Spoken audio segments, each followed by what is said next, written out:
Okay, hello everyone. I'm back in my office for this lecture. Um, yeah, it's my birthday tomorrow. I keep getting on my phone here while I'm recording. I just got a happy birthday message from my sister. That was nice.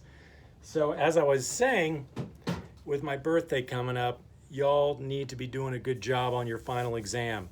That's your birthday present to me. I know y'all want me to have a happy birthday, right? So all you got to do is do a nice job on your exam, and that'll be the happiest birthday present, okay? And as silly as that sounds, and I really mean that sincerely, okay? All right, well, this is the last lecture series. It's on Walt Whitman. And yeah, I really enjoyed your posts on Whitman. And he's a handful, no question. And I'm pretty confident he looks quite different from anyone we've looked at this semester, that's for sure. And maybe some of you have encountered Walt Whitman before. I certainly hope so. He's a remarkably important American poet. He went on to influence so many people. But his path towards that influence was not straight and easy. At certain parts of his career, he was absolutely hated because of his remarks on sexuality. He was so open about his sexuality. People didn't know what to do with that. Okay, well, enough of the preliminary comments.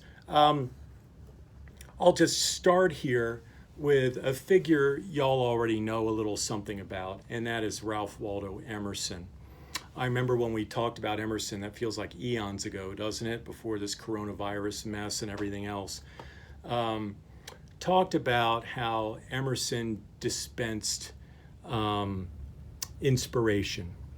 People would pick up his essays like Circles, like Self-Reliance, and say, oh my gosh, this guy is like 19th century Red Bull, gives me wings. I feel like I can do anything now. And they felt freed. They felt for the first time they could really trust themselves, that they really must trust their own inspiration. And they went on to do things the world had never seen. Walt Whitman is one of those people.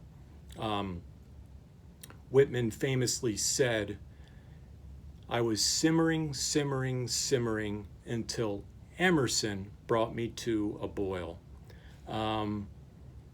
Emerson or Whitman was just he worked at a newspaper, and then he went and worked at he was essentially a mid-level clerk, certainly respectable and everything else, but not the kind of person anyone's going to remember. But then he read Emerson. He went and listened to his lectures, and he was never the same ever again. He went on to write literature the world had never seen. So let me just put all this in perspective. So then what happened was Emerson got his hands on Whitman's poetry, the first edition of Leaves of Grass from 1855, got his hands on it. And Emerson then went and wrote some fan mail to Whitman. I mean, imagine that, We all like Beyonce or Lady Gaga or something. Let's say you post a video of yourself busting a move or something like that on YouTube, and then Lady Gaga reaches out to you and says, my God, you're like this amazing whatever. And you're about to become famous, okay? So that's what happened for Whitman. Whitman got fan mail from his Lady Gaga, and that was Emerson. So in that piece of fan mail, it's right in your book, and let's look at it. I didn't assign it, but look over on page 307. And actually, I should assign this. Future classes, folks need to read this up front. Okay, so this is from Emerson. It's a letter to Walt Whitman after Whitman published the first edition of Leaves of Grass. And it goes like this. Dear Sir, I am not blind to the worth of the wonderful gift of Leaves of Grass. I find it the most extraordinary piece of wit and wisdom that America has yet contributed. I am very happy in reading it, as great power makes us happy. I give you joy of your free and brave thought. So as Emerson's saying, man, this is a guy who's trusting his free and brave thought, and look at what he's written. So Emerson is saying, aha, this is a living example of self-reliance. And it was. Whitman never would have written that poetry if it wasn't for Emerson. Okay, let me keep going. I have great joy in it. I find incomparable things said incomparably well as they must be. I find the courage of treatment which so delights us, and which large perception only can inspire. So courage, bravery, Emerson says it takes bravery to trust your own thought. It takes bravery, strength of soul to draw that next circle, if you want to use that metaphor from the essay Circles. Emerson is saying Whitman is doing it, okay? This is a heck of an endorsement. I greet you at the beginning of a great career, which must yet have had a long foreground somewhere for such a start. I rub my eyes a little to see if this sunbeam were no illusion. So Emerson can't believe it. He's saying Whitman's poetry is just amazing. Okay. So for Whitman's part, Whitman then published a second edition of Leaves of Grass in 1856. Okay. And Whitman then published, this is Whitman. Whitman was so brave and so bold and so confident, he took Emerson's letter without permission and published it in the second edition of Leaves of Grass. Emerson wasn't happy, and I'll say more about that in a minute, okay, why he wasn't happy. But then Whitman also wrote Emerson a very long letter. If you want to look over to page 1395, you can see that letter. So flip ahead, 1395. Let's see if I can get to it here. Yeah, 1395. So this is after, the second edition of Leaves of Grass came out in 1856. And you can see it's an incredibly long letter. We won't read it, but look at what he says at the beginning here. We'll just look at the first sentence. Here are 32 poems which I send you, dear friend and master. Wow. Not too often any one of us calls anyone master, right? Sounds creepy, like we call Darth Vader master, right? Master Vader, right? Okay, so dear friend, okay, fine, but master, wow. Not having found how I could satisfy myself with sending any usual acknowledgement of your letter. So Whitman is just enthralled, calling him master and writing this big, long, effusive letter. It goes on just for pages and pages, as you can see.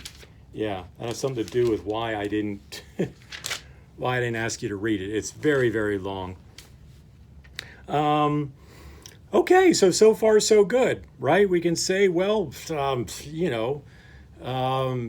there's a real bromance that got set up between Emerson and Whitman.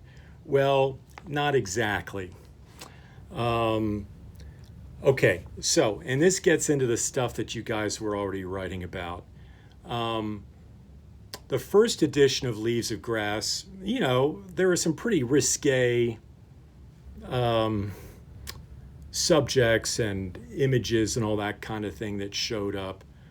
But what happened is that especially in the 1860 edition of Leaves of Grass, that had poems like A Woman Waits for Me, and from Pent Up Aching Rivers. Then that stuff started to get published. And Emerson was mortified.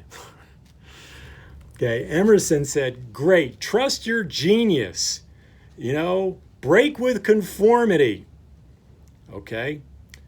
But when someone was actually doing that, and that was Walt Whitman, my genius is telling me that I must break with a convention that would be so repressive around sexuality. So he starts writing this, almost pornographic poetry. Emerson said, whoa, trust your genius, but not quite like that. Okay? There's only so far Emerson is going to be willing to go with that trust your genius business. So you see what is happening now. Emerson and Whitman, because of these letters, are being associated together in the public imagination. So people would start thinking, oh, who's this crazy new guy, Walt Whitman? Oh, well, Emerson loves him. And people be like, well, that figures. Emerson's a frickin' hippie. What do you expect? Okay? So you get the idea. Emerson was not pleased to be associated with Whitman publicly. Whitman was thought by him to be a bit of a loose cannon. So, as you know, I am quite limited when it comes to technology. So I'm just going to show you a couple images here on my computer. This is a PowerPoint show, and I would have shown this to you had we been meeting in class.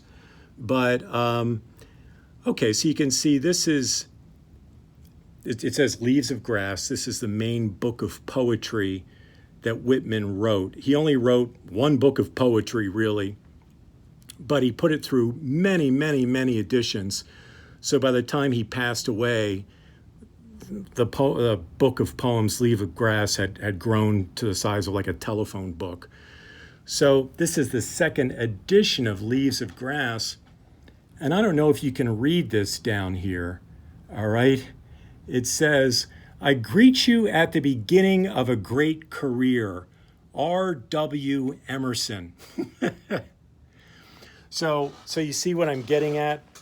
Whitman shamelessly turned Emerson's private letter into a public endorsement, all right?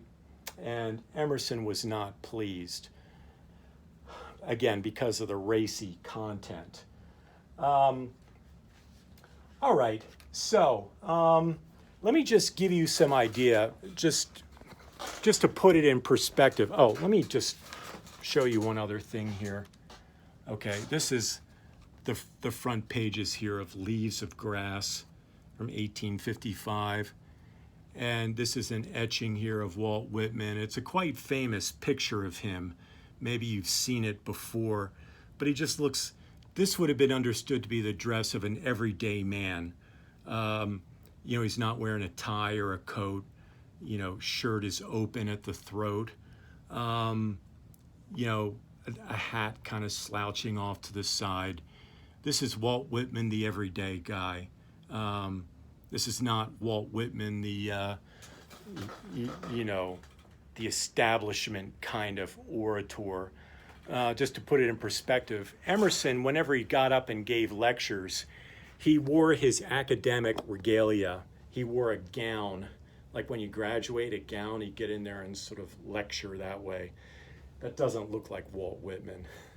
So you get the idea. There's a real difference there. All right. So where were we here? Okay. Just to put things in perspective, just so you know how unpopular Whitman was in these early years, there was just, yeah.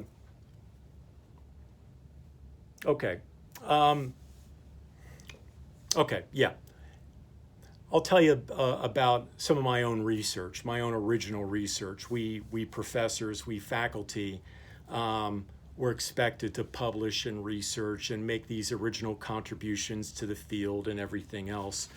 So the very first essay that I ever published.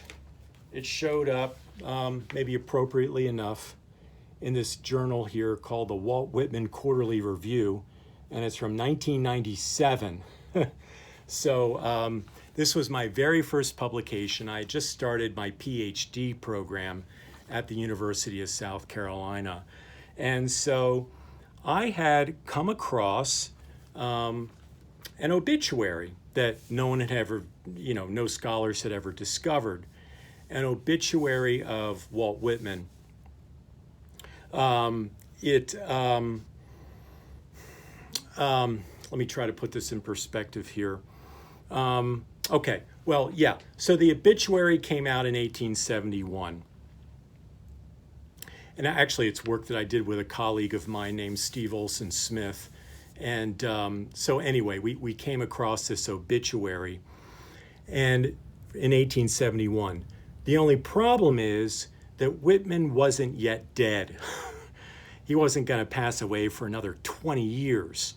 And so, I try to imagine what it would have been like for Whitman to wake up one day and he reads his own obituary in the newspaper. Well, believe it or not, that kind of thing happens sometimes. You get these unconfirmed telegraph reports that would come over. A newspaper would race to be the first to get it into print to sell more newspapers, et cetera, and then they'd have to publish retractions. Well, that just happened. Kim Jong-un, the head of North Korea, there are these rumors circulating that maybe he had died, and no, false alarm, not dead. So anyway, so it's just like this with Walt Whitman. Okay, so an obituary gets published. And so you know how obituaries are. Obituaries, if you can't say anything, if there's a really awful person that dies, the obituary is going to be the one time where you're going to try to say nice things about that person. Well, not in the case of this obituary. You ready? Okay, let me tell you, I'll just read you sections of this. Okay, this is from March 28th, the Troy Press. And it goes like this. Walt Whitman, the demoralized Ossian of America, is dead. Ossian was the national poet of Scotland. Walt Whitman was starting to be understood as the national poet of the United States. Mr. Emerson's new sunbeam glimmers no longer. So there you go. There's a quote from that infamous letter that Emerson was not happy that got published because he called him the new sunbeam. And see, right here, it's getting thrown in his face. He was run over by a railroad train at Croton in this state, meaning New York, on Sunday morning. He was 52 years old. Boy, that's a little scary. I'm turning 52 tomorrow. Old enough to know better than to write the beastly stuff which some of his so-called poems contain. This is an obituary, okay? He was crazy to an eminent degree and nasty beyond compare. Again, an obituary. Can you imagine going to a funeral and someone giving a eulogy and talking like this? Okay, blah, blah, blah. This happy quality was probably that which chiefly delighted Mr. Emerson. Misery loves company. His poems will never do good to anybody and are better left unread. Like Swinburne, English poet from this time period, he was erratic and erotic. You saw that part, didn't you? Only more so. He wallowed in filth and splashed it over everybody that came near him. He could hardly find a publisher for his volume Leaves of Grass, and it would have been better if he had never found one. So, okay. This is a lot of hate for an obituary. And you can see it's centered around, wallowing in filth and splashing it over everybody. He was erratic and erotic. So they just said Whitman was just a dirty, dirty little man, a dirty poet.